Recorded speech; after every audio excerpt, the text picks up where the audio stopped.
as you probably know, I forgot, Namaste.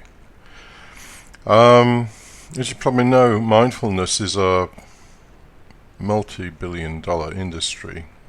Every man and his dog is now setting up mindfulness courses because people's lives are so shit that they'll buy into anything. And the idea that you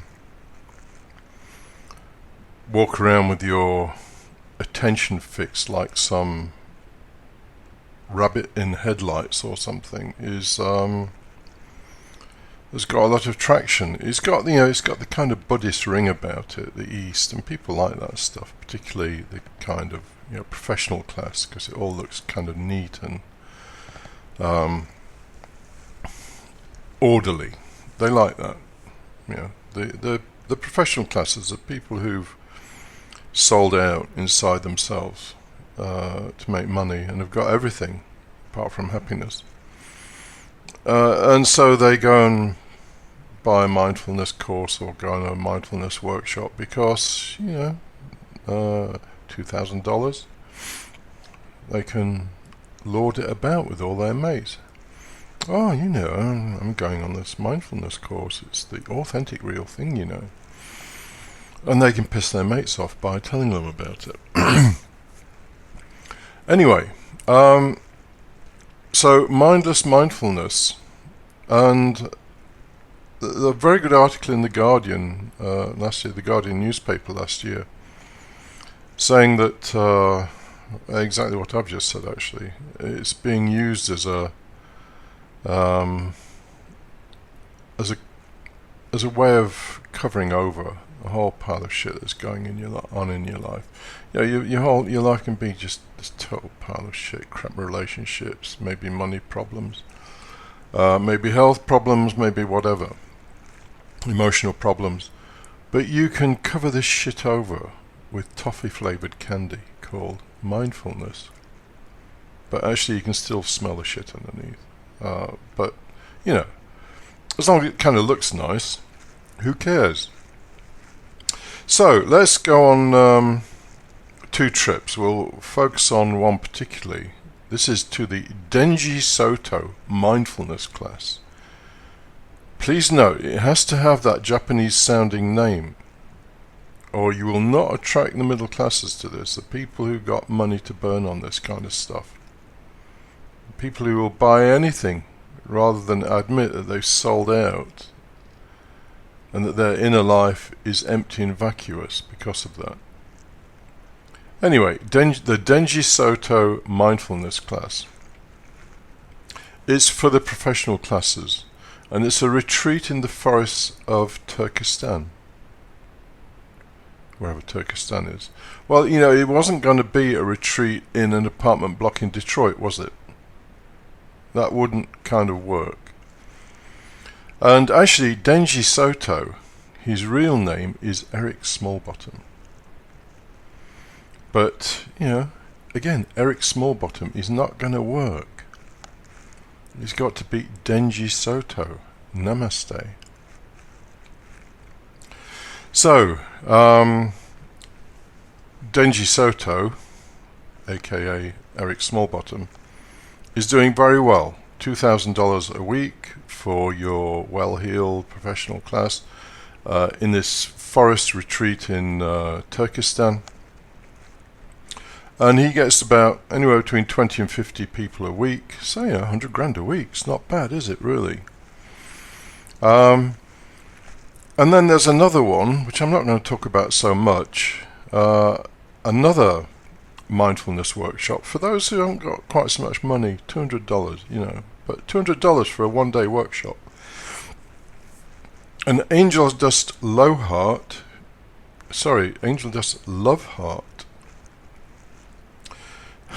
Low Heart might have been more appropriate. Angel Dust Love Heart. The real name is Sharon Smith. But again, Angel Dust Love Heart is going to appeal to the kind of New Ages. And the offer there is not, as with Denji Soto, that you achieve some kind of spiritual superiority. The offer here is that you achieve peace and prosperity. It's always got to be about peace. People want peace, but it's got to be about money as well. You know, most of the people who are going to pay this $200 can barely afford it. But Angel Dust Love Heart, Sharon Smith, knows that unless you talk about people getting money, like with The Secret, then people are not going to go. So let's talk about the Denji Soto Mindfulness Workshop. Namaste. So, you decide to go. $2,000. Well, you know, you're on $200,000 a year, and your partner's on $200,000 a year. You can afford it easily. And what's more, you wish it cost a little bit more, actually, because you're going to tell your friends about this. Oh, I'm going to the Denji Soto Mindfulness Week. It's $2,000. You wished it was $5,000, and yeah. So maybe you need to give Denji Soto a little bit of business advice when you go to the forest in Turkestan. Anyway, you're going to rub it into their fucking faces. And they're going to hate you for it. But that's the way it is with your so-called friends. It's a kind of bragging party. You've got the authentic real deal. It's Denji Soto. It's not fucking Eric Smallbottom. Anyway, you arrive, and Denji greets you all, wearing a white gown, and bows, and says Namaste, and you all bow and say Namaste, because you're a load of fucking sheep. He's got a white robe, you are all given grey robes. Nonetheless, they're all the same apart from his, which is white. And, you've been there an hour or so, and you realise that every 10 minutes, every time you meet somebody, you're told to bow and say Namaste. And you kind of get a bit fucking fed up with it. Anyway, the first thing, and this is the classic mindfulness thing, is that you all go into a huge kitchen and are told to make lunch, the first part of which is to prepare vegetables. So you start preparing vegetables. You get the carrots, by the way. A pile of carrots as big as Everest, and you've got to make your way through those. By the way, I live in Portugal, and the name for a woman, a lady, is Senora. So if you're saying yes, yes, my lady, or something, you say si, Senora. But the word for carrots is Senora.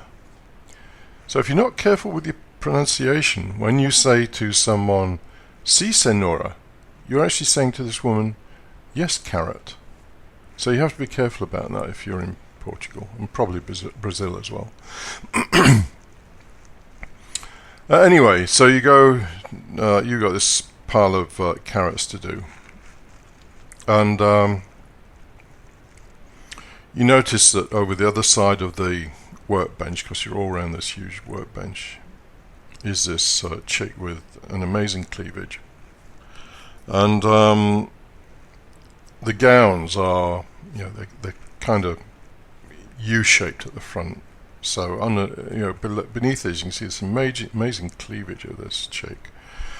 And she's busy looking at some guy who's kind of near the cooking equipment. So he's got his back turned to her. He's got this amazing tight ass. Anyway, you're supposed to be being mindful, but human nature kind of comes to the fore, doesn't it?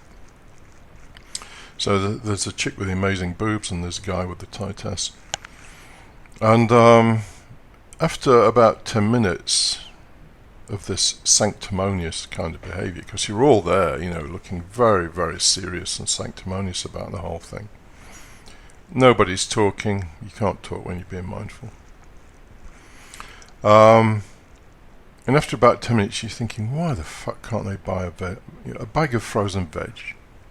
what the fuck is it all this about? But, you've paid the money, and it's got the... Because, Denji Soto has done this place out like a kind of Zen monastery or something. And it's got all the right things. There's some incense burning somewhere and all that kind of stuff. So you're kind of prepared to put up with the carrot peeling, although it doesn't really appeal to you all that much. But, you've been given instructions that each carrot is unique, and give it your full attention as you peel away at it. Anyway, after 10 minutes you're pretty pissed off with it. Meanwhile, your partner, that you've left back at home, is having rampant animal sex with their lover. Your colleagues at work are sabotaging your work. Your kids are growing to hate you because you're always going on these fucking workshops, and they think you're a loser. And your friends are already talking about you, and they hate you because you're being so authentic, and they want to be authentic. They want to go to this Denji Soto mindfulness thing. It's all the rage because they know that when you get back, you're going to be pushing mindfulness into their fucking faces for the next 3 months. Anyway, you're busy peeling carrots while your partner's having animal sex with a lover, and Denji appears. Namaste. He walks slowly and deliberately, and you feel as though he's picking you out as someone special, until he picks the chick with the big boobs and the nice cleavage. And then you hate her for getting his attention. Anyway, you go through to lunch, and it's total silence. And you have to chew deliberately this tasteless sludge that has been produced in the kitchen. But you have to chew, 32 times or something, some shit like that. But it's impossible to chew sludge 32 times. So you just put it in your mouth and swallow the fucking stuff. All the time. Just wishing and praying you could have a Snickers bar. Anyway, eventually you go through this for the whole week, and namaste every 10 minutes, peeling carrots every day, and so on. But at the end of it all, you feel very, very self-righteous. You've sort of seen it through, and you are mindful now. Your kids still hate you. Your partner's still having rampant sex with actually a number of people now. Your friends hate you and all the rest of it. So when you go back, you're going back to the same old pile of shit. So you get back home, and your friends hate every fucking second that you're talking about this, because you're so authentic. It was the Denji Soto mindfulness workshop, for God's sake. And you keep telling them about how mindful you are and how peaceful you feel and all the rest of it. And the more they hate you, the more you rub it in. You just love it. Namaste. Every time you greet them now, you say Namaste. So that's the Denji Soto mindfulness workshop.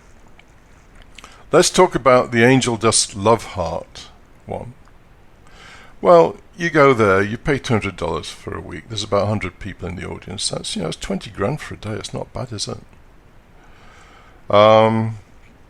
And what Angel Dust Love Heart, aka Sharon Smith, tells you is about how being mindful can make you wealthy. That's what you wanted to hear, because you got fuck all money and you want some money.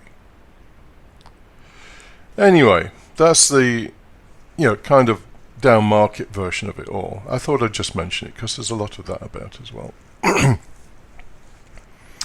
Anyway, back to the person who went to the Denji Soto mindfulness course. After a week of being mindful, you break down in tears while screaming into a pillow. And you do that for 10 minutes. When the kids and your partner's out while he's having wild animal sex with his lovers. And you rush out to the nearest shop and you get a big bag full of donuts and half a dozen Snickers, and you stuff those fuckers down your mouth as quickly as you can. So really nothing's changed apart from the fact you've really pissed your friends off and you like that. So, to end this on a slightly more sane note, the reality about mindfulness is that it comes when your inner world doesn't resemble a maggot-infested piece of roadkill. So, I'm going to start the negative philosophy, not mindfulness, the negative philosophy sightseeing tours through hell. How many takers do you think I'm going to get? Well, none. I'm hoping to get none. But nonetheless, there will be the negative philosophy sightseeing tours through hell. Because if you want to get to heaven, you have to pass through hell. It's just the way it works. And we're not talking about some abstract or religious hell. We're talking about your own personal hell that's going on inside. And the only way you can deal with that is by understanding it. Understanding is the magic potion, but understanding doesn't sound very sexy, does it?